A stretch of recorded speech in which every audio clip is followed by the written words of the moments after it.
And there's the start gun I just There we go. And we see the smoke. We are off. And yeah, so you saw Pembroke swing straight immediately on that start. So clearly the cock's aware that they do swing around a little bit on the start. Whereas Oriel have moved out more towards the middle of the river. And we see, I think, and the fourth crew back, that's Christchurch, are making a move. They are starting to make a move on St Catherine's, as we somewhat predicted. They bumped Wolfson yesterday. They're closing St Catherine's down quite quickly. So this is going to be one of the interesting points in this division. The only one I'm fairly certain is going to happen, in fact. There's a few others that might be interesting, but I would definitely like to follow that Christchurch St Catherine's one. As we go up, we see Oriel maintaining the distance to Pembroke, really. And Pembroke, I think, maintaining, possibly slightly pulling away from St Catherine's. That looks level. Actually, now it doesn't look like Christchurch have made that much. No, it doesn't. Christchurch must have had a quick first couple of strokes, and then St Catherine's have found their stride, I think. And Christchurch actually look a little ragged for such a fast crew. I'm surprised. Well, we see Teddy Hall getting very close on Wolfson. Wolfson have obviously had a shipwreck, and Teddy Hall are going to have them. They are. Wolfson steering very wide, Teddy Hall taking a nice... And they're hitting the strokeman's blade. It's no concession yet, though. I don't think they're quite there. Well, they must have...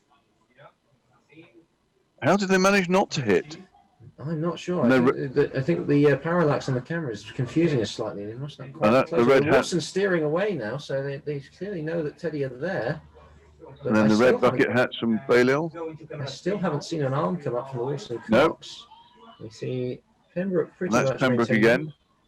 And yeah, Christchurch aren't really closing down St Catherine's, are they? They're pretty much maintaining a length, maybe slightly under. They might be putting a bit of a push on as they come through the gut, but it's not as big as I would have expected it to be.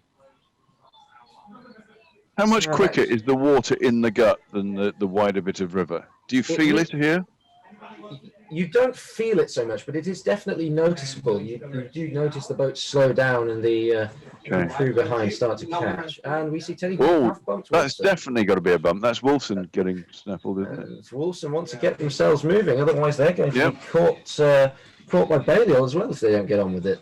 They should have conceded that a little earlier, shouldn't they? They definitely should, and unfortunately they're probably now going to have to cross early because they're pointing at such an angle that otherwise they're going to be going right up the middle of the river as we see Teddy Hall clearing out towards Longbridge. Is the very sensible thing to do.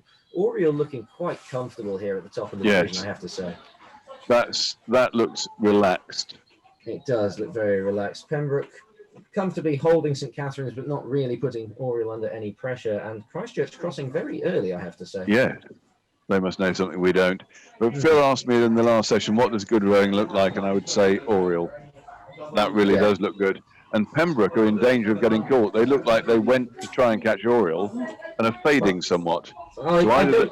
I don't think that they're in danger of getting caught. I think you're right. I think you're right that they're fading, but I just this is the thing for Pembroke. You know, they know Oriel are going to be quick over the course, and they know Oriel are going out to row the whole course. So for them, the race plan really has to be attack hard off the start, hope you get them, and if you don't, just try to hold off the crew behind. And I don't think St Catherine's have enough to catch them. So I think Pembroke will be able to hold them off again. Okay, that must be Magdalen coming up, not having got anywhere near.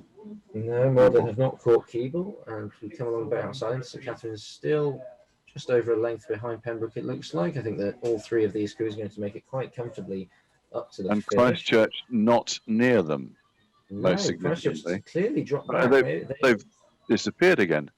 There we go, that's the bellman with the white hat. Coming into shot now, but they've definitely dropped back from where they were coming just under Darlington Bridge. So maybe they just went very hard off the start and have also faded. But that's going to be a real dampener on their campaign if they were trying to get up to the headship this year. I was just going to say, I think that's the headship gone. I would suspect so. If Christchurch don't manage to catch anything today, I have a feeling that Oriel are going to be able to hold it for the rest of the week reasonably comfortably. As I've learned that making predictions in bump races is tempting providence, but I would suggest seeing those four crews together, they look to have the similar pace. And if Christchurch were going to do something, they have to try and whittle away at one boat a race, don't they? They really do. And they've missed this one.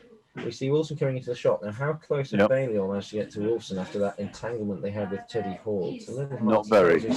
We see Balliol's blades. No, they're a lot closer than they were at the start, but they're not going to make that gap up, unfortunately. No, that's a good length and a bit, I'd say. with the foreshortening. And As we even see. more back to that's Trinity. That is Trinity. They've not managed to catch anything, and that is No. Keeble. Keeble have not managed to catch Trinity. So only one bump in this division, it looks like, which is not overly surprising for men's Division No. 1. You do get the occasion where the entire division rows over and no bumps occur whatsoever, but only the one bump here, which was St Edmund Hall on Wolfson. And there's Magdalen. There's Magdalen bringing up the rear, so they're going to be a little disappointed. They have to row back in men's Division 2 again tomorrow, but that's life, I'm afraid. Well, they've had a good workout, haven't they? Let's be honest. Absolutely, and they're still up on where they started, so they're doing well, even if they aren't doing quite as well as they'd like. Yes, they've got 2 places over the 2 days, haven't they?